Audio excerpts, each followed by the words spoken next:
কৃষ্ণ কেশব। কে আছিস মা বাড়িতে?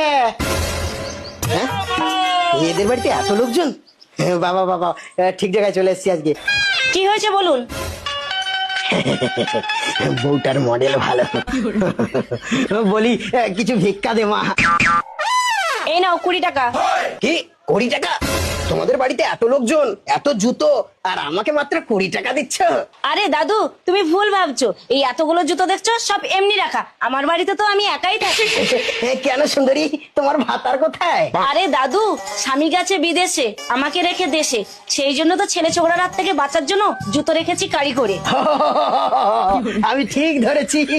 এই জুতোগুলো দেখলে পাড়ার ছেলে ছোকরারা ভাববে তোমার বাড়িতে প্রচুর লোকজন রয়েছে, সেই ভয়ে তোমার ঘরে আর এন্ট্রি মারার সুযোগ পাবে না, তাই তো? একদম ঠিক ধরেছো। কিন্তু আমি তো তোমার চালাকিটা জেনে নিয়েছি। এবার চলো আমি একটু এন্ট্রি মারি। চলো চলো চলো চলো, বেশি লেট করে লাভ নেই।